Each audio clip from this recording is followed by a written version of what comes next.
ਬਿਸਮਿਲ੍ਲਾਹਿਰਰਹਿਮਾਨਿਰਰਹੀਮ ਤੇ अस्सलाम वालेकुम। 24 ਜੂਨ ਪਾਕਿਸਤਾਨ ਦੇ ਵਿੱਚ ਬੁੱਧ ਦੀ ਦੁਪਹਿਰ ਤੇ ਅੱਜ ਦੇ ਪੰਜਾਬੀ ਵੀਲੌਗ 'ਚ ਚੜ੍ਹਦੇ ਤੇ ਲਹਿੰਦੇ ਪੰਜਾਬ ਦੇ ਸੱਜਣਾ ਤੇ ਮਿੱਤਰਾਂ, ਭੈਣਾਂ ਤੇ ਭਰਾਵਾਂ, ਮਾਵਾਂ ਤੇ ਬਜ਼ੁਰਗਾਂ ਨੂੰ ਜੀ ਆਇਆਂ ਨੂੰ। ਹੁਣ ਚੱਲਦੇ ਹਾਂ ਅੱਜ ਦੀਆਂ ਗੂੜੀਆਂ ਨਿੱਘੀਆਂ ਤੇ ਸੰਘਣੀਆਂ ਖਬਰਾਂ ਵਾਲੇ ਪਾਸੇ। ਸਭ ਤੋਂ ਪਹਿਲੀ ਖਬਰ ਤੁਹਾਡੇ ਸਾਹਮਣੇ ਰੱਖੀਏ ਵੀ ਪਾਕਿਸਤਾਨੀ ਜਿਹੜੇ ਨੇ ਉਹ ਕਰੋੜਪਤੀ, ਅਰਬਪਤੀ ਬਲਕਿ ਖਰਬਪਤੀ ਹੋ ਗਏ ਨੇ। ਰਾਤੋਂ ਰਾਤ ਕਈ ਬੰਦਿਆਂ ਦੇ ਐਸੇ ਜੈਕ ਲੱਗੇ ਨੇ ਵੀ ਜਿਹੜੇ ਥੋੜ੍ਹੇ ਜਿਹੇ ਪੈਸੇ ਸੀ ਉਹ ਡਬਲ ਟ੍ਰਿਪਲ ਹੋ ਗਏ ਨੇ। ਇਹ ਸਭ ਕੁਝ ਹੋਇਆ ਕਿੰਜ ਹੈ? ਇਹ ਈਰਾਨ ਦੀ ਕਰੰਸੀ ਦੀ ਵਜ੍ਹਾ ਤੋਂ ਹੋਇਆ ਹੈ। ਪਾਕਿਸਤਾਨੀਆਂ ਨੇ ਪਿਛਲੇ ਚੰਦ ਦਿਨਾਂ ਦੇ ਵਿੱਚ 3 ਖਰਬ ਤੋਂ ਜ਼ਿਆਦਾ ਈਰਾਨੀ ਕਰੰਸੀ ਖਰੀਦ ਲਈ ਹੈ। 3 ਟ੍ਰਿਲੀਅਨ ਤੋਂ ਜ਼ਿਆਦਾ, ਦੁਰਸਤ ਸੁਣ ਰਹੇ ਹੋ, 3 ਅਰਬ ਨਹੀਂ ਮੈਂ ਕਹਿ ਰਿਹਾ, 3 ਖਰਬ ਤੋਂ ਜ਼ਿਆਦਾ ਈਰਾਨੀ ਕਰੰਸੀ ਜਿਹੜੀ ਉਹ ਪਾਕਿਸਤਾਨੀਆਂ ਨੇ ਖਰੀਦ ਲਈ ਹੈ। ਇਹਦੇ 'ਚ ਬੜੇ ਸਾਰੇ ਆਮ ਪਾਕਿਸਤਾਨੀ ਵੀ ਸ਼ਾਮਿਲ ਨੇ। ਇਹ ਖਬਰ ਹੈ ਕੀ ਹੈ? ਈਰਾਨੀ ਕਰੰਸੀ ਦੀ ਕਦਰ 'ਚ 100 ਗੁਣਾ ਇਜ਼ਾਫਾ, ਮਤਲਬ ਦੁੱਗਣੀ ਪੈਸੇ ਹੋ ਗਏ ਜਿੰਨੇ ਵੀ ਇਨਵੈਸਟ ਕੀਤੇ ਸਨ। ਪਾਕਿਸਤਾਨੀਆਂ ਨੇ ਗੁਜ਼ਸ਼ਤਾ 5 ਦਿਨਾਂ ਦੇ ਵਿੱਚ 3 ਖਰਬ ਈਰਾਨੀ ਰਿਆਲ ਜਿਹੜੇ ਨੇ ਉਹ ਖਰੀਦ ਲਏ ਨੇ। 2000 ਰੁਪਈਏ ਦਾ 1 ਕਰੋੜ ਪਹਿਲਾਂ ਮਿਲਦਾ ਸੀ।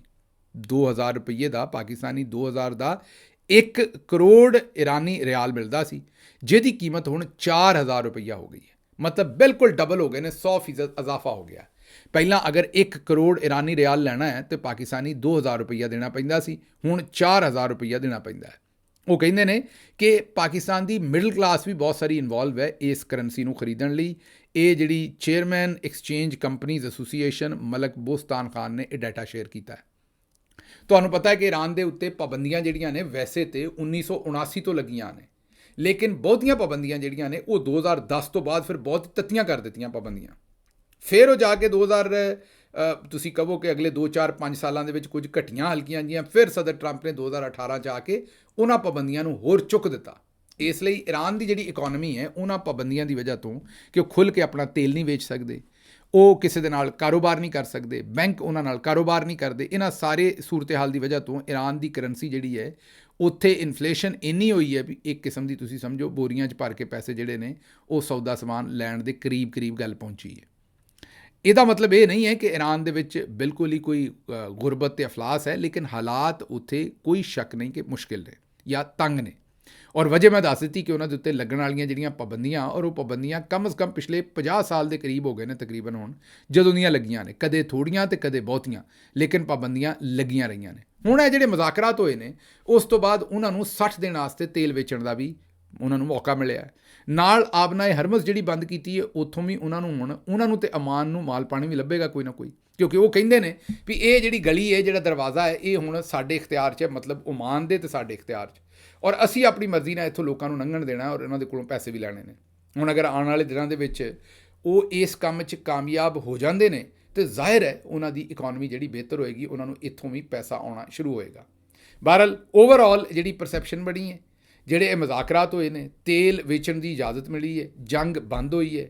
ਫਿਰ ਇਹ ਵੀ ਖਬਰ ਆਈ ਮਾਰਕੀਟ 'ਚ ਕਿ UAE ਨੇ 3 ਅਰਬ ਡਾਲਰ ਜਿਹੜਾ ਉਹਨਾਂ ਦਾ ਆਪਣੇ ਕੋਲ ਮੁੰਜਮਦ ਕੀਤਾ ਸੀ, ਉਹਦੀ ਪਹਿਲੀ ਕਿਸ਼ਤ ਜਿਹੜੀ ਹੈ ਉਹ ਈਰਾਨ ਨੂੰ ਦੇ ਦਿੱਤੀ ਹੈ। ਫਿਰ ਨਾਲ ਹੀ ਇਹ ਖਬਰ ਆਈ ਕਿ 12 ਅਰਬ ਡਾਲਰ ਜਿਹੜਾ ਅਮਰੀਕਾ ਨੇ ਮੁੰਜਮਦ ਕੀਤਾ ਹੋਇਆ ਸੀ, ਉਹ 6 ਅਰਬ ਦੀਆਂ 2 ਕਿਸ਼ਤਾਂ ਕਤਰ ਨੇ ਜਿਹੜੀਆਂ ਨੇ ਉਹ ਪ੍ਰੋਸੈਸ ਕਰ ਦਿੱਤੀਆਂ ਨੇ। ਇਹਨਾਂ ਸਾਰੀਆਂ ਖਬਰਾਂ ਦੇ ਵਿੱਚ ਜ਼ਾਹਿਰ ਹੈ ਕਾਰੋਬਾਰੀ ਮਾਰਕੀਟ ਜਾਂ ਟੋਟਲ ਜਿਹੜੀ ਦੁਨੀਆ ਦੇ ਵਿੱਚ ਕਰੰਸੀ ਮਾਰਕੀਟ ਹੈ ਉਹਦੇ ਵਿੱਚ ਈਰਾਨ ਦੀ ਕਰੰਸੀ ਜ਼ਿਆਦਾ ਜਾਨਦਾਰ ਹੋਈ ਤੇ ਉਹਨੇ ਆਪਣੀ ਕੀਮਤ ਜਿਹੜੀ ਉਹ ਡਬਲ ਕਰ ਲਈ।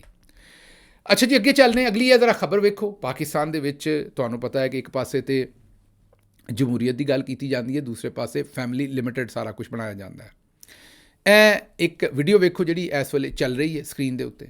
ਇਹ ਰਾਜਾ ਪਰਵੇਜ਼ ਅਸ਼ਰਫ ਸਾਹਿਬ ਨੇ ਤੇ ਇਹ ਵਜ਼ੀਰ ਆਜ਼ਮ ਰਹਿ ਚੁੱਕੇ ਨੇ ਪਾਕਿਸਤਾਨ ਦੇ। ਇਹ ਛੋਟੀ ਬੱਚੀ ਆਸਿਫਾ ਭੁੱਟੋ ਸਾਹਿਬਾ, ਤੁਹਾਨੂੰ ਪਤਾ ਹੈ ਕਿ ਇਹਨਾਂ ਨੇ ਇਲੈਕਸ਼ਨ ਲੜਨਾ ਸੀ ਤੇ ਇਹਨਾਂ ਨੂੰ ਜਿਤਾਉਣ ਵਾਸਤੇ ਆਸਿਫ ਜ਼ਰਦਾਰੀ ਸਾਹਿਬ ਨੇ ਖਸੂਸੀ ਇੰਤਜ਼ਾਮਾਤ ਕੀਤੇ ਚੌਧਰੀ ਸਾਹਿਬ ਨਾਲ ਰਲ ਕੇ। ਜਿਹੜਾ ਇਹਨਾਂ ਦੇ ਮੁਖਾਲਫ ਪਾਕਿਸਤਾਨ ਤਹਿਰੀਕ ਇਨਸਾਫ ਦਾ ਉਮੀਦਵਾਰ ਇਲੈਕਸ਼ਨ ਲੜ ਰਿਹਾ ਸੀ ਉਹਨੂੰ ਅਗਵਾ ਕੀਤਾ, ਚੁੱਕਿਆ, ਮਾਰਿਆ ਕੁੱਟਿਆ। ਉਹਦੇ ਕੋਲੋਂ ਇਹ ਬਿਆਨ ਦਵਾਏ ਕਿ ਉਹ ਇਲੈਕਸ਼ਨ ਤੋਂ ਦਸਤਬਰਦਾਰ ਹੁੰਦਾ ਹੈ, ਮਤਲਬ ਕਿ ਉਹ ਇਲੈਕਸ਼ਨ ਤੋਂ ਆਪਣੀ ਦਸਤਬਰਦਾਰੀ ਦਿੰਦਾ ਹੈ, ਮਤਲਬ ਉਹ ਹੁਣ ਇਲੈਕਸ਼ਨ ਜਿਹੜਾ ਉਹ ਲੜਨ ਲਈ ਤਿਆਰ ਨਹੀਂ ਹੈ ਜਾਂ ਨਹੀਂ ਲੜਨਾ ਚਾਹੁੰਦਾ, ਉਹ ਆਪਣੇ ਕਾਗਜ਼ਾਤ ਵਾਪਸ ਲੈਣਾ ਚਾਹੁੰਦਾ ਔਰ ਇਹਨਾਂ ਨੂੰ ਬਿਲਾ ਮੁਕਾਬਲਾ ਜਿਤਵਾ ਦਿੱਤਾ। ਜਦੋਂ ਉਸ ਬੰਦੇ ਨੂੰ ਅਗਵਾ ਤੋਂ ਛੱਡਿਆ ਤੇ ਉਹਨੇ ਬਾਹਰ ਆ ਕੇ ਕਿਹਾ ਵੀ ਮੈਨੂੰ ਤੇ ਮਾਰ ਕੁੱਟ ਕੇ ਮੇਰੇ ਕੋਲੋਂ ਜਾਲੀ ਇਹ ਕਾਗਜ਼ਾਤ ਸਾਈਨ ਕਰਵਾਏ ਗਏ ਨੇ, ਮੈਂ ਕਿਸੇ ਸੂਰਤ ਵੀ ਇਲੈਕਸ਼ਨ ਲੜਨ ਤੋਂ ਪਿੱਛੇ ਨਹੀਂ ਹੋਇਆ, ਮੈਂ ਇਲੈਕਸ਼ਨ ਲੜਨਾ ਚਾਹੁੰਦਾ। ਲੇਕਿਨ ਨਜਮ ਸੇਠੀ ਸਾਹਿਬ ਨੇ ਵੀ ਪਿਛਲੇ ਦਿਨੋਂ ਇੱਥੇ ਤਜਜ਼ੀਆ ਕੀਤਾ ਸੀ ਕਿ ਛੋਟੀ ਬੱਚੀ ਸੀ, ਕਿੱਥੇ ਗਰਮੀ ਦੇ ਵਿੱਚ ਫਿਰਦੀ, ਵੋਟ ਮੰਗਦੀ। ਇਸ ਲਈ ਜ਼ਰਦਾਰੀ ਸਾਹਿਬ ਨੇ ਫੈਸਲਾ ਇਹ ਕੀਤਾ ਵੀ ਉਹਨਾਂ ਨੂੰ ਚੁੱਪ ਕਰਕੇ ਬਿਲਾ ਮੁਕਾਬਲਾ ਹੀ ਜਿਤਵਾ ਦਿਓ। ਅੱਛਾ, ਇਹ ਪਹਿਲਾ ਮੌਕਾ ਨਹੀਂ ਹੋਇਆ ਕਿ ਇੰਜ ਅਗਵਾ ਕਰਕੇ ਇਹਨਾਂ ਨੇ ਲੋਕਾਂ ਨੂੰ ਇਲੈਕਸ਼ਨ ਜਿੱਤੇ ਨੇ। ਭੁੱਟੋ ਸਾਹਿਬ ਦਾ ਵੀ ਜਿਹੜਾ ਕੰਮ ਸਾਰਾ ਖਰਾਬ ਹੋਇਆ ਸੀ, ਉਦੋਂ ਵੀ ਉਹਨਾਂ ਨੇ ਉਸ ਇਲੈਕਸ਼ਨ 'ਚ ਵੀ ਆਪਣੇ ਮੁਖਾਲਫੀ ਨੂੰ ਅਗਵਾ ਕਰਕੇ ਬਿਲਾ ਮੁਕਾਬਲਾ ਇਲੈਕਸ਼ਨ ਜਿੱਤ ਲਏ ਸਨ। ਪਹਿਲਾਂ ਭੁੱਟੋ ਸਾਹਿਬ ਨੇ ਆਪਣੀ ਸੀਟ ਤੇ ਕੰਮ ਕੀਤਾ ਸੀ, ਉਸ ਤੋਂ ਬਾਅਦ ਉਹਨਾਂ ਦੇ ਦੇਖਾ ਦੇਖੀ ਉਹਨਾਂ ਦੀ ਪਾਰਟੀ ਦੇ ਬੜੇ ਸਾਰੇ ਹੋਰ ਲੋਕਾਂ ਨੇ ਲੋਕਾਂ ਨੂੰ ਇੰਜੀ ਅਗਵਾ ਕੀਤਾ ਔਰ ਬਿਲਾ ਮੁਕਾਬਲਾ ਇਲੈਕਸ਼ਨ ਜਿਹੜੇ ਉਹ ਜਿੱਤ ਲਏ। ਉਸ ਤੋਂ ਬਾਅਦ ਫਿਰ ਮੁਲਕ ਦੇ ਵਿੱਚ ਇੱਕ ਐਸੀ ਲਹਿਰ ਚੱਲੀ, ਉਹਦਾ ਜਿਹੜਾ ਅੰਜਾਮ ਹੋਇਆ ਔਰ ਮਿਲਟਰੀ ਜਰਨਲਸ ਨੇ ਉਸ ਲਹਿਰ ਤੋਂ ਫਾਇਦਾ ਚੁੱਕਿਆ ਔਰ ਭੁੱਟੋ ਸਾਹਿਬ ਨੂੰ ਫਾਹ ਲਾ ਦਿੱਤਾ। ਹੁਣ ਇਹ ਸੂਰਤ ਹਾਲ ਜਿਹੜੀ ਹੈ, ਇੱਥੇ ਤੁਸੀਂ ਆਪੇ ਵੇਖ ਲਓ ਕਿ ਇਹ ਆਸਫਾ ਭੁੱਟੋ ਸਾਹਿਬਾਂ ਨੂੰ ਵੀ ਬਿਲਕੁਲ ਉਸੇ ਤਰੀਕੇ ਨਾਲ ਮੁਖਾਲਫ ਉਮੀਦਵਾਰ ਨੂੰ ਅਗਵਾ ਕਰਕੇ ਜਿਤਾਇਆ ਗਿਆ।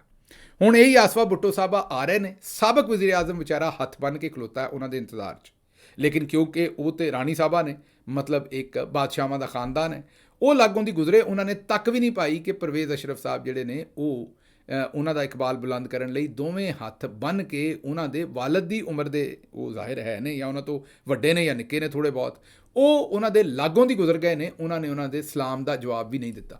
ਫਿਰ ਪਿੱਛੋਂ ਉਹਨਾਂ ਨੇ ਚੰਗੀ ਤਰ੍ਹਾਂ ਆਵਾਜ਼ ਮਾਰੀ ਹੈ ਉੱਚੀ ਸਾਰੀ, ਔਰ ਨਾਲ ਉਹਨਾਂ ਦੇ ਮੌਜੂਦ ਸਨ ਮੇਰਾ ਖਿਆਲ ਹੈ ਸ਼ਾਜ਼ੀਆ ਮਰੀ ਸਾਹਿਬਾ, ਉਹਨਾਂ ਨੇ ਤਵੱਜੋ ਦਵਾਈ ਹੈ ਵੀ ਪਰਵੇਜ਼ ਅਸ਼ਰਫ ਸਾਹਿਬ ਵੀ ਨੁੱਕਰ 'ਤੇ ਖਲੋਤੇ ਨੇ, ਇਹਨਾਂ ਦਾ ਵੀ ਕੋਈ ਸਲਾਮ ਦਾ ਜਵਾਬ ਦੇ ਦਿਓ। ਫਿਰ ਉਹਨਾਂ ਨੇ ਬੜੀ ਰੌਨਕ ਦੇ ਨਾਲ ਮੁੜ ਕੇ ਉਹਨਾਂ ਨੇ ਉੱਥੋਂ ਸਲਾਮ ਦਾ ਜਵਾਬ ਦਿੱਤਾ ਅਤੇ ਉਹ ਉੱਥੋਂ ਤੁਰ ਪਏ। ਇਹ ਹੁਣ ਹਿਸਾਬ ਲਾ ਲਓ ਕਿ ਇਹ ਉਹ ਬੱਚੇ ਨੇ ਜਿਹੜੇ ਇਹਨਾਂ ਸਾਰਿਆਂ ਨੇ ਕੁੱਛੜ ਚੁੱਕ ਖਿਲਾਏ ਨੇ, ਮਤਲਬ ਕਿ ਛੋਟੇ ਛੋਟੇ ਬੱਚੇ ਇਹਨਾਂ ਦੇ ਸਾਹਮਣੇ ਖੇਲਦੇ ਰਹੇ ਨੇ ਔਰ ਇਹ ਬੱਚੇ ਇਹਨਾਂ ਦੇ ਸਲਾਮਾਂ ਦਾ ਜਵਾਬ ਨਹੀਂ ਦੇ ਰਹੇ। ਔਰ ਫਿਰ ਕਹਿੰਦੇ ਨੇ ਵੀ ਸਾਡੀਆਂ ਰਵਾਇਤ ਬਹੁਤ ਜ਼ਬਰਦਸਤ ਨੇ ਔਰ ਸਾਡੀ ਪਾਰਟੀ ਦੇ ਵਿੱਚ ਬੱਲੇ ਬੱਲੇ। ਇਹ ਫੈਮਿਲੀ ਲਿਮਿਟਿਡ ਕੰਮ ਹੈ। ਜਦੋਂ ਤੱਕ ਤੁਸੀਂ ਇਹਨਾਂ ਖਾਨਦਾਨਾਂ ਦੇ ਗੁਲਾਮ ਬਣ ਕੇ ਰਹਿਣਾ ਚਾਹੁੰਦੇ ਹੋ ਤਾਂ ਕੰਮ ਠੀਕ ਹੈ, ਜਿੱਦਣ ਤੁਸੀਂ ਕਹੋਗੇ ਵੀ ਨਹੀਂ, ਉਦਣ ਤੁਹਾਨੂੰ ਫਿਰ ਤਖਤਾ ਮਸ਼ਕ ਬਣਾ ਦਿੱਤਾ ਜਾਏਗਾ। ਅੱਛਾ, ਇੱਥੇ ਇੱਕ ਹੋਰ ਇੰਪੋਰਟੈਂਟ ਗੱਲ ਹੈ, ਉਹ ਇਹ ਹੈ ਕਿ ਤੁਸੀਂ ਕੱਲ੍ਹ ਹੀ ਵੇਖਿਆ ਹੈ ਕਿ ਬ੍ਰਿਟਿਸ਼ ਪ੍ਰਾਈਮ ਮਿਨਿਸਟਰ ਜਿਹੜੇ ਨੇ ਉਹਨਾਂ ਨੇ ਅਸਤੀਫਾ ਦੇ ਦਿੱਤਾ। ਇਹ ਪਹਿਲੇ ਬ੍ਰਿਟਿਸ਼ ਪ੍ਰਾਈਮ ਮਿਨਿਸਟਰ ਨਹੀਂ, ਪਿਛਲੇ ਮੇਰਾ ਖਿਆਲ ਹੈ ਕੋਈ ਥੋੜ੍ਹਿਆਂ ਹੀ ਸਾਲਾਂ ਦੇ ਵਿੱਚ 7-8 ਬ੍ਰਿਟਿਸ਼ ਪ੍ਰਾਈਮ ਮਿਨਿਸਟਰ ਜਿਹੜੇ ਨੇ ਉਹ ਫਾਰਗ ਹੋ ਗਏ ਨੇ ਵਿਚਾਰੇ। ਵਜ੍ਹਾ ਹੀ ਬਣਦੀ ਹੈ ਕਿ ਜਿਹੜਾ ਡਿਲੀਵਰ ਨਹੀਂ ਕਰ ਪਾਉਂਦਾ ਉਹਦੀ ਆਪਣੀ ਪਾਰਟੀ ਕਹਿੰਦੀ ਹੈ ਵੀ ਅਸਤੀਫਾ ਇੱਥੇ ਰੱਖ ਅਤੇ ਇੱਥੋਂ ਪਾਈ ਨਿਕਲ। ਹੁਣ ਜਿਹੜੇ ਮੌਜੂਦਾ ਪ੍ਰਾਈਮ ਮਿਨਿਸਟਰ ਸਾਹਿਬ ਸਨ, ਉਹਨਾਂ ਕੋਲੋਂ ਵੀ ਉਹਨਾਂ ਦੀ ਪਾਰਟੀ ਨੇ ਹੀ ਅਸਤੀਫਾ ਲਿਆ ਹੈ। ਇਸ ਤੋਂ ਪਹਿਲਾਂ ਵੀ ਇਹੀ ਸਭ ਕੁਝ ਅਸੀਂ ਹੁੰਦੇ ਵੇਖਦੇ ਰਹੇ। ਸਾਡੇ ਜਿਹੜਾ ਇੱਕ ਵਾਰੀ ਆ ਜਾਂਦਾ ਹੈ ਉਹ ਪੁੱਛਦਾ ਵੀ ਮੈਨੂੰ ਕਿਉਂ ਕੱਢਿਆ ਹੈ, ਮੁਝੇ ਕਿਉਂ ਨਿਕਾਲਾ, ਉਹ ਜਾਣ ਵਾਸਤੇ ਤਿਆਰ ਹੀ ਨਹੀਂ, ਬਲਕਿ ਉਹ ਅੱਗੋਂ ਆਪਣਾ ਜਿਹੜਾ ਤੋਹਫਾ ਸਾਰਾ, ਮਤਲਬ ਆਪਣੇ ਖਾਨਦਾਨ ਦੀ ਆਲ ਔਲਾਦ, ਉਹ ਵੀ ਸਾਡੇ 'ਤੇ ਨਾਫਜ਼ ਕਰਕੇ ਜਾਂਦਾ ਹੈ ਜਾਂ ਮੁਸੱਲਤ ਕਰਕੇ ਜਾਂਦਾ ਹੈ। ਤੁਸੀਂ ਨਵਾਜ਼ ਸ਼ਰੀਫ ਸਾਹਿਬ ਵੇਖ ਲਓ, ਉਹ ਆਪਣਾ ਇਹ ਜਿਹੜਾ ਭਰਾ ਸ਼ਹਿਬਾਜ਼ ਸ਼ਰੀਫ ਸਾਹਿਬ, ਜਿਨ੍ਹਾਂ ਨੂੰ ਯਕੀਨ ਕਰੋ ਕੋਈ ਬੰਦਾ ਦੁਕਾਨ ਤੋਂ ਸੌਦਾ ਲੈਣ ਨਾ ਘੱਲੇ, ਕਿਉਂਕਿ ਇਹਨੇ ਸੌਦਾ ਪੁੱਠਾ ਲੈ ਆਉਣਾ। ਜੇ ਇਹਨੂੰ ਵੇਸਣ ਲੈਣ ਘੱਲੋਗੇ ਤਾਂ ਇਹਨੇ ਵੇਸਣ ਦੇ ਥਾਂ 'ਤੇ ਆਟਾ ਲੈ ਆਉਣਾ ਹੈ। ਜਿਸ ਤਰ੍ਹਾਂ ਦੀਆਂ ਉਹ ਝਗਲਮਲੀਆਂ ਗੱਲਾਂ ਕਰਦੇ ਨੇ। ਹਾਂ, ਮਾਲ ਪਾਣੀ ਬਣਾਉਣ ਦੇ ਵਿੱਚ ਸਾਰੇ ਤੇਜ਼ ਨੇ, ਉਹ ਗੱਲ ਠੀਕ ਹੈ, ਲੇਕਿਨ ਬਾਕੀ ਤੇ ਹਵਾਸ ਬਾਖਤਾ ਹੀ ਹੁੰਦੇ ਨੇ ਸ਼ਹਿਬਾਜ਼ ਸ਼ਰੀਫ ਸਾਹਿਬ। ਚੇਤੇ ਕਰੋ ਇਹ ਜਿਹੜੀ ਹੁਣ ਲੇਕ ਲੁਜ਼ਰਨ ਦੇ ਵਿੱਚ ਜਿਹੜੇ ਉੱਥੇ ਮੁਜ਼ਾਕਰਾਤ ਹੋ ਰਹੇ ਸਨ ਅਮਰੀਕਾ ਔਰ ਈਰਾਨ ਦੇ, ਉੱਥੇ ਅਗਰ ਗੌਰ ਨਾਲ ਸ਼ਹਿਬਾਜ਼ ਸ਼ਰੀਫ ਸਾਹਿਬ ਦੇ ਜਿਹੜੇ ਆਸਾਨ ਖਤਾ ਹੋਏ ਨੇ, ਉਹਨਾਂ ਦਾ ਜਿਹੜਾ ਚਿਹਰਾ ਅਗਰ ਇਹ ਮੁੰਡਾ ਵਿਖਾ ਸਕੇ ਤੁਹਾਨੂੰ, ਸਾਡਾ ਬੜਾ ਹੀ ਬੀਬਾ ਐਡੀਟਰ ਹੈ, ਇਹ ਅਗਰ ਤੁਹਾਨੂੰ ਵਿਖਾ ਸਕੇ ਕਿ ਕਿਸ ਤਰੀਕੇ ਨਾਲ ਉੱਥੇ ਸ਼ਹਿਬਾਜ਼ ਸ਼ਰੀਫ ਸਾਹਿਬ ਦੀਆਂ ਜਿਹੜੀਆਂ ਵੀਡੀਓਜ਼ ਆਈਆਂ ਨੇ, ਉਹਨਾਂ ਨੂੰ ਪੂਰੀ ਦੁਨੀਆ ਹੁਣ ਉਹਦੇ ਉੱਤੇ ਤਨਕੀਦ ਕਰ ਰਹੀ ਹੈ ਕਿ ਸ਼ਹਿਬਾਜ਼ ਸ਼ਰੀਫ ਸਾਹਿਬ ਉੱਥੇ ਬਿਲਕੁਲ ਹੀ ਵਿਚਾਰੇ ਬੇਹੋਸ਼ ਹੋਣ ਵਾਲੇ ਹੋ ਗਏ ਸਨ। ਜਿਸ ਵੇਲੇ ਈਰਾਨ ਨੇ ਕਿਹਾ ਕਿ ਟਰੰਪ ਸਾਹਿਬ ਸਾਡੇ ਬਾਰੇ ਇੱਧਰ ਉੱਧਰ ਦੀਆਂ ਗੱਲਾਂ ਕਰਦੇ ਨੇ ਪੁੱਠੀਆਂ ਸਿੱਧੀਆਂ, ਅਤੇ ਅਸੀਂ ਇਹਨਾਂ ਮੁਜ਼ਾਕਰਾਤ ਦੇ ਵਿੱਚ ਨਹੀਂ ਬਹਿਣਾ। ਉਸ ਬੰਦੇ ਨੂੰ ਇੰਨਾ ਨਹੀਂ ਪਤਾ ਕਿ ਉਹ ਪਾਕਿਸਤਾਨ ਦਾ, ਚਲੋ ਫਾਰਮ 47 ਤੇ ਹੀ ਸਹੀ, ਪ੍ਰਾਈਮ ਮਿਨਿਸਟਰ ਤੇ ਹੈ, ਥੋੜ੍ਹਾ ਬਹੁਤ ਇੱਕ ਇਮੇਜ ਬਰਕਰਾਰ ਰੱਖਣਾ ਪੈਂਦਾ ਹੈ। ਤੁਹਾਡੇ ਦਿਲ ਦੇ ਜਿਹੜੇ ਮਾਮਲਾਤ ਨੇ ਉਹ ਚਿਹਰੇ 'ਤੇ ਨਹੀਂ ਆਉਣੇ ਚਾਹੀਦੇ। ਉਹ ਵਿਚਾਰਾ ਉਸੇ ਵੇਲੇ ਹੀ ਇੰਨਾ ਕੁ ਘਬਰਾ ਜਾਂਦਾ ਵੀ ਇਹਨਾਂ ਦੇ ਨਾਲ ਕਿਸੇ ਬੰਦੇ ਨੂੰ ਉਹ ORS ਜਾਂ ਗਲੂਕੋਜ਼ ਵਗੈਰਾ ਰੱਖਣਾ ਚਾਹੀਦਾ, ਤਾਂ ਕਿ ਅਗਰ ਕਿਤੇ ਗਸ਼ ਪਵੇ ਤਾਂ ਗਲਾਸ ਦੇ ਵਿੱਚ ਪਾ ਕੇ ਇਹਨਾਂ ਨੂੰ ਪਿਆਈ ਜਾ ਸਕੇ। ਬਹਰਹਾਲ ਇਹ ਹੁਣ ਮੁਖਤਸਰ ਹੈ ਜੀ ਕਿ ਇਹ ਤੁਸੀਂ ਵੇਖ ਲਿਆ ਕਿ ਪੀਪਲਸ ਪਾਰਟੀ ਦੇ ਵਿੱਚ ਵੀ ਇਹੀ ਹਾਲ ਨੇ। ਅਤੇ ਦੂਜੇ ਪਾਸੇ ਮੈਂ ਦੱਸਿਆ ਨਾ ਵੀ ਮੁਝੇ ਕਿਉਂ ਨਿਕਾਲਾ, ਉਹਨਾਂ ਧੀ ਵੀ ਸਾਨੂੰ ਦੇ ਦਿੱਤੀ ਹੈ ਜਿਹੜੀ ਵਿਚਾਰੀ 12 ਜਮਾਤਾਂ ਵੀ ਪਾਸ ਨਹੀਂ ਚੰਗੀ ਤਰ੍ਹਾਂ, ਅਤੇ ਉੱਤੇ ਭਰਾ ਜਿਹੜਾ ਉਹਦਾ ਹਾਲ ਵੀ ਤੁਸੀਂ ਵੇਖ ਹੀ ਲਿਆ ਜੋ ਹੈਗਾ ਹੈ। ਉਹ ਇੱਕ ਸ਼ੇਰ ਜਿਹੜਾ ਉਹ ਨਹੀਂ ਸਿੱਧੇ ਤਰੀਕੇ ਨਾਲ ਪੜ੍ਹ ਸਕਦੇ। ਅਤੇ ਇਹ ਸਾਨੂੰ ਇਹਨਾਂ ਨੇ ਮਖਲੂਤੁਲ ਹਵਾਸ ਕਿਸਮ ਦੇ ਲੋਕ ਜਾਂ ਮਖਬੂਤੁਲ ਹਵਾਸ, ਮਖਲੂਤੁਲ ਕਹਿ ਦਿੱਤਾ, ਮਖਬੂਤੁਲ ਹਵਾਸ ਕਿਸਮ ਦੇ ਲੋਕ ਜਿਹੜੇ ਨੇ ਉਹ ਇਹਨਾਂ ਨੇ ਸਾਡੇ ਮੱਥੇ ਲਾ ਦਿੱਤੇ ਨੇ। ਅੱਛਾ ਜੀ, ਅੱਗੇ ਚੱਲਦੇ। ਸਪੀਕਰ ਕੌਮੀ ਅਸੈਂਬਲੀ ਨੇ ਨਵੀਂ ਰੂਲਿੰਗ ਦਿੱਤੀ ਹੈ ਕਿ ਨੈਸ਼ਨਲ ਅਸੈਂਬਲੀ ਦੇ ਮੁਲਾਜ਼ਮੀਨ ਦੀ ਭਰਤੀ, ਉਹਨਾਂ ਦੀਆਂ ਤਰੱਕੀਆਂ, ਉਹਨਾਂ ਦੇ ਮੈਡੀਕਲ ਦੇ ਚੈੱਕਅਪ ਦੇ ਅਖਰਾਜਾਤ ਔਰ ਉਹਨਾਂ ਦੇ ਅਸਾਸਿਆਂ ਦੇ ਬਾਰੇ ਜਿਹੜੀਆਂ ਮਾਲੂਮਾਤ ਨੇ ਉਹ ਹਸਾਸ ਨੇ। ਜਿਸ ਤਰ੍ਹਾਂ ਹਸਾਸ ਏਜੰਸੀਆਂ ਨੇ, ਸਾਰੇ ਹੀ ਇੱਥੇ ਹਸਾਸ ਬਣੇ ਨੇ, ਸਾਰੇ ਹੀ ਜਿਹੜੇ ਨੇ ਉਹ ਇੱਥੇ ਹਸਾਸ ਬਣੇ ਨੇ। ਕਿਸੇ ਦੇ ਕੋਲੋਂ ਵੀ ਤੁਸੀਂ ਹਿਸਾਬ ਕਿਤਾਬ ਮੰਗੋਗੇ, ਉਹਦੀ ਕਰਪਸ਼ਨ ਦਾ ਹਿਸਾਬ ਮੰਗੋਗੇ, ਟੈਕਸ ਦਾ ਪੈਸਾ ਕਿੰਨਾ ਇਸਤੇਮਾਲ ਹੋ ਰਿਹਾ, ਮਾਲ ਪਾਣੀ ਕਿੰਨਾ ਖਾਇਆ ਜਾ ਰਿਹਾ, ਅਤੇ ਉਹ ਆਪਣੇ ਆਪ ਨੂੰ ਹਸਾਸ ਕਰਾਰ ਦੇ ਦਿੰਦੇ ਨੇ। ਇਹ ਸਾਦੀਆ ਮਜ਼ਹਰ ਸਾਹਿਬਾ ਬਹੁਤ ਹੀ ਅੱਛਾ ਕੰਮ ਕਰ ਰਹੇ ਨੇ, ਰਿਪੋਰਟਰ ਨੇ, ਹਰ ਜਗ੍ਹਾ ਤੋਂ ਇਨਫੋਰਮੇਸ਼ਨ ਕੱਢਣ ਦੀ ਕੋਸ਼ਿਸ਼ ਕਰਦੇ ਨੇ। ਉਹਨਾਂ ਨੇ ਇਹ ਸਪੀਕਰ ਕੌਮੀ ਅਸੈਂਬਲੀ ਦੇ ਦਫ਼ਤਰ ਨੂੰ ਲਿਖਿਆ ਕਿ ਜੀ ਸਾਨੂੰ ਦੱਸੋ ਤੁਹਾਡੇ ਮੁਲਾਜ਼ਮੀਨ ਦੀਆਂ ਭਰਤੀਆਂ ਕਿੰਨੀਆਂ ਹੋਈਆਂ, ਤਰੱਕੀਆਂ ਕਿੰਨੀਆਂ ਹੋਈਆਂ, ਇਹਨਾਂ ਦੇ ਮੈਡੀਕਲ ਦੇ ਉੱਤੇ ਅਖਰਾਜਾਤ ਕਿੰਨੇ ਆਏ ਨੇ ਤੇ ਇਹਨਾਂ ਦੇ ਅਸਾਸੇ ਕੀ ਨੇ। ਤੇ ਸਪੀਕਰ ਸਾਹਿਬ ਨੇ ਅੱਗੋਂ ਰੂਲਿੰਗ ਦੇ ਦਿੱਤੀ ਕਿ ਇਹ ਹਸਾਸ ਮਾਮਲਾ ਹੈ ਕੁੜੀਏ, ਇਹਦੀ ਗੱਲ ਨਾ ਕਰ, ਇਹ ਨਾ ਪੁੱਛ ਸਾਡੇ ਕੋਲੋਂ, ਇਹ ਹਸਾਸ ਮਾਮਲਾ ਹੈ। ਸ਼ੁਕਰ ਕਰੋ ਨਾਲ ਮੁਲਕੀ ਸਲਾਮਤੀ ਨਹੀਂ ਕਹਿ ਦਿੱਤਾ, ਵੈਸੇ ਹਸਾਸ ਮਾਮਲਾ ਹੁੰਦਾ ਤੇ ਉਹ ਹੀ ਹੈ। ਇਹ ਹੁਣ ਮੈਨੂੰ ਨਹੀਂ ਪਤਾ ਵੀ ਏਡੀ ਹਸਾਸੀਅਤ ਕਿਉਂ ਹੈ, ਰਜ਼ੀਆ ਕਿਉਂ ਬਣ ਗਏ ਨੇ ਅਯਾਜ਼ ਸਾਦਕ ਸਾਹਿਬ, ਮਤਲਬ ਏਡੀ ਹਸਾਸੀਅਤ ਕਿਉਂ ਹੈ ਵੀ ਇਹ ਡਾਟਾ ਨਹੀਂ ਦੇਣਾ। ਜ਼ਰੂਰ ਜ਼ਾਹਿਰ ਹੈ ਇਹਦੇ ਵਿੱਚ ਕੋਈ ਨਾ ਕੋਈ ਐਸਾ ਕਸਬ ਕੀਤਾ ਹੋਣਾ, ਐਸੀ ਕਰਤੂਤ ਕੀਤੀ ਹੋਣੀ ਵੀ ਇਹਨਾਂ ਨੂੰ ਡਰ ਹੋਣਾ ਜੇ ਆਵਾਮ ਦੇ ਸਾਹਮਣੇ ਡਾਟਾ ਆ ਗਿਆ ਤੇ ਅਸੀਂ ਬੇਇੱਜ਼ਤ ਹੋ ਜਾਵਾਂਗੇ। ਇਸ ਲਈ ਹੁਣ ਉਸ ਡਾਟਾ ਨੂੰ ਲੁਕਾਉਣ ਵਾਸਤੇ ਇਹ ਸਾਰੀਆਂ ਗੱਲਾਂ ਕੀਤੀਆਂ ਜਾ ਰਹੀਆਂ ਨੇ। ਅੱਛਾ ਜੀ, ਅਗਲੀ ਖਬਰ ਤੁਹਾਡੇ ਸਾਹਮਣੇ ਸਰਗੋਧੇ ਤੋਂ ਰੱਖਦੇ। ਸਰਗੋਧੇ ਦੇ ਵਿੱਚ ਇੱਕ ਬੱਚੀ ਜਿਹਦਾ ਨਾਂ ਅਸੀਂ ਨਹੀਂ ਲਵਾਂਗੇ ਪਰਦਾਦਾਰੀ ਰੱਖਣ ਵਾਸਤੇ, ਉਸ ਬੱਚੀ ਦੁਕਾਨ ਤੋਂ ਕੋਈ ਚੀਜ਼ ਲੈਣ ਗਈ ਔਰ 2 ਘੰਟੇ ਤੱਕ ਉਹ ਬੱਚੀ ਵਾਪਸ ਨਾ ਆਈ। 7 ਸਾਲਾ ਬੱਚੀ ਸੀ ਔਰ ਜਿਸ ਵੇਲੇ ਉਹ 2 ਘੰਟੇ ਬਾਅਦ ਘਰ ਨਾ ਆਈ ਤੇ ਘਰ ਵਾਲੇ ਜਿਹੜੇ ਨੇ ਉਹਨਾਂ ਨੇ ਉਸੇ ਵੇਲੇ ਚੈੱਕ ਕਰਨਾ ਸ਼ੁਰੂ ਕੀਤਾ। ਗਲੀ ਮਹੱਲੇ ਦੇ ਵਿੱਚ ਜਿਹੜੀਆਂ CCTV ਫੁਟੇਜ ਲੱਗੀਆਂ ਹੁੰਦੀਆਂ ਨੇ ਕੈਮਰੇ, ਉੱਥੋਂ ਚੈੱਕ ਕਰਨਾ ਸ਼ੁਰੂ ਕੀਤਾ ਤੇ ਉਹਨਾਂ ਨੂੰ ਪਤਾ ਚੱਲਿਆ ਕਿ ਹਨੀਫ ਕਰਿਆਨਾ ਸਟੋਰ ਜਿਹੜਾ ਹੈ ਉਹਦੇ ਉੱਤੇ ਇਹ ਬੱਚੀ ਸੌਦਾ ਲੈਣ ਗਈ ਹੈ, ਕੋਈ ਚੀਜ਼ ਕੋਈ ਟਾਫੀ ਕੋਈ ਚੀਜ਼ ਵੀ ਲੈਣ ਗਈ ਔਰ ਉੱਥੋਂ ਦੁਬਾਰਾ ਬਾਹਰ ਨਹੀਂ ਨਿਕਲੀ। ਉਹਨਾਂ ਨੇ ਜਾ ਕੇ ਦੁਕਾਨ ਵਾਲਿਆਂ ਕੋਲ ਪੁੱਛਿਆ ਤੇ ਦੁਕਾਨ ਵਾਲਿਆਂ ਨੇ ਕਿਸੇ ਕਿਸਮ ਦਾ ਅੱਗੋਂ ਜਵਾਬ ਨਾ ਦਿੱਤਾ ਜਾਂ ਤਾਵਨ ਕਰਨ ਨੂੰ ਇਨਕਾਰ ਕਰ ਦਿੱਤਾ। ਉਹਨਾਂ ਨੇ ਪੁਲਿਸ ਬੁਲਾ ਲਈ। ਪੁਲਿਸ ਨੇ ਜਿਸ ਵੇਲੇ ਦੁਕਾਨ ਤੇ ਉਹਦੇ ਉੱਤੇ ਜਿਹੜੀ ਇੱਕ ਕੋਈ ਮਕਾਨ ਸੀ ਜਾਂ ਰਿਹਾਇਸ਼ਗਾਹ ਸੀ ਉਹਦਾ ਤਲਾਸ਼ੀ ਲਈ ਤੇ ਉੱਥੋਂ ਬੱਚੀ ਦੀ ਡੈੱਡ ਬੋਡੀ ਮਿਲ ਗਈ। ਉਸ ਬੱਚੀ ਨਾਲ ਆਖਿਆ ਜਾਂਦਾ ਕਿ ਪਹਿਲਾਂ ਜ਼ਿਆਦਤੀ ਕੀਤੀ ਗਈ, ਫਿਰ ਇਹ ਕਿ ਕਿਸੇ ਨੂੰ ਦੱਸ ਨਾ ਦੇਵੇ ਜਾਂ ਸ਼ੋਰ ਨਾ ਮਚਾਵੇ ਉਹਨੂੰ ਕਤਲ ਕਰ ਦਿੱਤਾ ਗਿਆ। ਆਖਿਆ ਜਾਂਦਾ ਕਿ ਪੁਲਿਸ ਨੇ ਉੱਥੋਂ 3 ਬੰਦੇ ਜਿਹੜੇ ਨੇ ਉਹ ਗ੍ਰਿਫਤਾਰ ਕਰ ਲਏ ਨੇ ਔਰ ਚੌਥਾ ਬੰਦਾ ਜਿਹੜਾ, ਟੋਟਲ 4 ਬੰਦੇ ਨੇ ਮੇਰਾ ਖਿਆਲ ਜਿਹੜੇ ਗ੍ਰਿਫਤਾਰ ਹੋਏ ਨੇ, 3 ਉੱਥੋਂ ਕੀਤੇ ਨੇ, ਇੱਕ ਮੇਰਾ ਖਿਆਲ ਬਾਅਦ 'ਚ ਕੀਤਾ। ਉਹਨਾਂ ਦਾ ਹੁਣ ਜਿਸਮਾਨੀ ਰਿਮਾਂਡ ਵੀ ਦੇ ਦਿੱਤਾ ਗਿਆ ਹੈ ਔਰ ਇੱਕ ਖਬਰ ਆਈ ਸੀ ਕਿ ਉਹਨਾਂ 'ਚੋਂ ਕਿਸੇ ਇੱਕ ਬੰਦੇ ਨੂੰ ਜਾਲੀ ਪੁਲਿਸ ਮੁਕਾਬਲੇ 'ਚ ਮਾਰ ਦਿੱਤਾ ਗਿਆ। ਇਹ ਖਬਰ ਦਰੁਸਤ ਨਹੀਂ ਹੈ। CCD ਨੇ ਕਿਹਾ ਵੀ ਅਸੀਂ ਉਹਨੂੰ ਨਹੀਂ ਮਾਰਿਆ। ਇਹ ਜਦੋਂ ਦਾ ਯਾਦ ਕਰੋ, ਇੱਕ 10 ਸਾਲਾ 9 ਸਾਲਾ ਬੱਚੀ ਜਿਹੜੀ ਜਿਹਨੂੰ ਕਤਲ ਕੀਤਾ CCD ਨੇ ਚਕਵਾਲ ਦੇ ਵਿੱਚ, ਜਿਹੜੀ ਆਸਟ੍ਰੇਲੀਆ ਤੋਂ ਆਪਣੇ ਮਾਂ-ਬਾਪ ਦੇ ਨਾਲ ਇੱਥੇ ਆਈ ਸੀ, ਉਸ ਮਾਮਲੇ ਤੋਂ ਬਾਅਦ ਹੁਣ CCD ਥੋੜ੍ਹਾ ਜਿਹਾ ਮੁਹਤਾਤ ਹੋ ਗਿਆ ਕਿਉਂਕਿ ਆਸਟ੍ਰੇਲੀਆ ਨੇ ਇਹਦੇ ਉੱਤੇ ਸਟੇਟਮੈਂਟ ਦਿੱਤੀ ਕਿ ਉਸ ਬੱਚੀ ਦੇ ਕਤਲ ਦੇ ਵਿੱਚ ਜਿਹੜਾ ਇਨਵੋਲਵ ਹੈ ਇਨਵੈਸਟੀਗੇਸ਼ਨ ਕਰਕੇ ਸਾਨੂੰ ਦੱਸੋ। ਵਰਨਾ ਇਹਨਾਂ ਨੇ ਇਸ ਕੰਮ ਦੇ ਵਿੱਚ ਵੀ ਜ਼ਾਹਿਰ ਹੈ ਹੁਣ ਤੱਕ ਆਪਣਾ ਕੰਮ ਵਿਖਾ ਦੇਣਾ ਸੀ ਜਾਂ ਹੋਰ ਕੰਮਾਂ ਦੇ ਵਿੱਚ ਵੀ ਪਿਛਲੇ ਚੰਦ ਦਿਨਾਂ ਤੋਂ ਪੁਲਿਸ ਮੁਕਾਬਲੇ ਦੇ ਵਿੱਚ, ਜਾਲੀ ਪੁਲਿਸ ਮੁਕਾਬਲੇ ਦੇ ਵਿੱਚ ਮਾਮਲਾਤ ਜਿਹੜੇ ਨੇ ਉਹ ਥੋੜ੍ਹੇ ਜਿਹੇ ਕਤਲੋਗਾਰਤ ਦੇ ਰੁਕੇ ਨੇ। ਅੱਛਾ, ਬਹਰਹਾਲ ਹੁਣ ਵਾਪਸ ਆਨੇ ਇਸ ਸਾਰੀ ਗੱਲ ਦੇ ਉੱਤੇ। ਇਹ ਜਿਹੜਾ ਕਤਲ ਹੋਇਆ ਇਹ ਤੇ ਤੁਹਾਨੂੰ ਹੁਣ ਤੱਕ ਪਤਾ ਚੱਲ ਹੀ ਗਿਆ ਕਿ ਇਹ ਬੱਚੀ ਜਿਹੜੀ ਹੈ, ਜਿਸ ਤਰ੍ਹਾਂ ਮੈਂ ਤੁਹਾਨੂੰ ਦੱਸਿਆ ਕਿ 2 ਘੰਟੇ ਦੇ ਅੰਦਰ ਇਹ ਬੱਚੀ ਜਿਹੜੀ ਹੈ ਉਹਦੇ ਬਾਰੇ ਵਾਲਿदैन ਨੇ ਐਕਸ਼ਨ ਲਿਆ ਔਰ ਪੁਲਿਸ ਨੇ ਵੀ ਬਰ ਵਕਤ ਕਾਰਵਾਈ ਕੀਤੀ ਤੇ ਇਹ ਸਾਰਾ ਮਾਮਲਾ ਜਿਹੜਾ ਇਹ ਅਗਰ ਇਸ ਤੋਂ ਵੀ ਤੇਜ਼ ਹੁੰਦਾ ਤਾਂ ਜ਼ਾਹਿਰ ਹੈ ਬੱਚੀ ਦੀ ਜਾਨ ਵੀ ਬਚ ਸਕਦੀ ਸੀ। ਲੇਕਿਨ ਚਲੋ ਕਮ ਅਜ਼ ਕਮ ਮੁਜਰਮਾਨ ਦਾ ਪਤਾ ਲੱਗ ਗਿਆ, ਕਿਉਂਕਿ ਅਗਰ ਰਾਤ ਪੈ ਜਾਂਦੀ ਔਰ CCTV ਫੁਟੇਜ ਚੈੱਕ ਨਾ ਕੀਤੀ ਜਾਂਦੀ ਤੇ ਇਹਨਾਂ ਨੇ ਰਾਤ ਦੇ ਵੇਲੇ ਇਸ ਲਾਸ਼ ਨੂੰ ਵੈਸੇ ਹੀ ਠਿਕਾਣੇ ਲਾ ਦੇਣਾ ਸੀ ਔਰ ਇਹੀ ਉਹਨਾਂ ਦਾ ਪ੍ਰੋਗਰਾਮ ਸੀ। ਹੁਣ ਇਹਦੇ ਵਿੱਚ ਸਾਡੇ ਲਈ ਲੱਭਤ ਕੀ ਹੈ? ਇੱਕ ਤੇ ਬੱਚਿਆਂ ਨੂੰ ਇਕੱਲੇ ਬਾਹਰ ਨਾ ਘੱਲੋ। ਮੈਂ ਸਮਝਦਾ ਪਾਕਿਸਤਾਨ 'ਚ ਅਸੀਂ ਬਹੁਤੇ ਨਿਆਣੇ ਪੈਦਾ ਕੀਤੇ ਨੇ, ਮੈਂ ਕੋਈ ਇਤਰਾਜ਼ ਨਹੀਂ ਕਰ ਰਿਹਾ ਤੁਹਾਡੇ ਬਹੁਤੇ ਨਿਆਣੇ ਪੈਦਾ ਕਰਨ 'ਤੇ, ਲੇਕਿਨ ਜਿੰਨੇ ਵੀ ਕੀਤੇ ਨੇ ਤੁਹਾਡੀ ਜ਼ਿੰਮੇਵਾਰੀ ਹੈ। ਬੱਚਿਆਂ ਤੁਹਾਨੂੰ ਖਤ ਨਹੀਂ ਸੀ ਲਿਖਿਆ ਵੀ ਸਾਨੂੰ ਜ਼ਰੂਰ ਪੈਦਾ ਕਰੋ, ਤੁਸੀਂ ਉਹਨਾਂ ਨੂੰ ਆਪ ਪੈਦਾ ਕੀਤਾ, ਹੁਣ ਤੁਹਾਡੀ ਜ਼ਿੰਮੇਵਾਰੀ ਹੈ। ਉਹਨਾਂ ਨੂੰ ਇੰਜ ਦੁਕਾਨਾਂ 'ਤੇ ਪੈਸੇ ਦੇ ਕੇ ਨਾ ਘੱਲੋ। ਤੁਹਾਨੂੰ ਦੁਨੀਆ ਕਿਹੋ ਜਿਹੀ ਹੈ, ਮਾਮਲਾ ਕਿਹੋ ਜਿਹਾ ਚੱਲ ਰਿਹਾ, ਸਾਰਾ ਕੁਝ ਪਤਾ ਹੈ। ਮੈਂ ਬਿਲਕੁਲ ਜਿਹੜੀ ਇਹ ਬੱਚੀ ਹੈ ਜਿਹਦੇ ਵਾਲਿदैन ਇਸ ਵੇਲੇ ਗਮ ਦੇ ਵਿੱਚ ਨੇ, ਮੈਂ ਉਹਨਾਂ ਦੇ ਉੱਤੇ ਤਨਕੀਦ ਨਹੀਂ ਕਰ ਰਿਹਾ।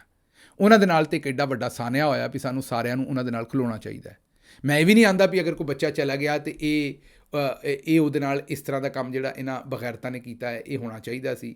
ਜ਼ਾਹਿਰ ਹੈ ਕੋਈ ਵੀ ਜ਼ੀਓ ਸ਼ਊਰ ਇਨਸਾਨ ਇਹੋ ਜਿਹੇ ਕੰਮ ਦੀ ਸਿਰਫ ਮਜ਼ੰਮਤ ਹੀ ਨਹੀਂ ਕਰੇਗਾ ਬਲਕਿ ਚਾਹੇਗਾ ਵੀ ਇਹੋ ਜਿਹੇ ਲੋਕਾਂ ਨੂੰ ਫਾਂਸੀ ਦੀ ਸਜ਼ਾ ਦਿਓ।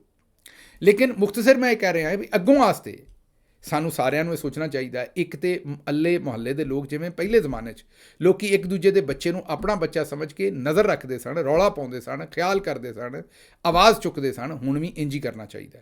ਇਹ ਨਹੀਂ ਹੋਣਾ ਚਾਹੀਦਾ ਵੀ ਤੁਹਾਡਾ ਬੱਚਾ ਨਹੀਂ ਤੇ ਉਹ ਕਿਸੇ ਪਾਸੇ ਫਿਰ ਰਿਹਾ ਜਾਂ ਤੁਹਾਨੂੰ ਖਤਰਨਾਕ ਜਗ੍ਹਾ 'ਤੇ ਲੱਗ ਰਿਹਾ ਤੇ ਤੁਸੀਂ ਚੁੱਪ ਕਰਕੇ ਲਾਗੋਂ ਦੀ ਲੰਘ ਜਾਓ।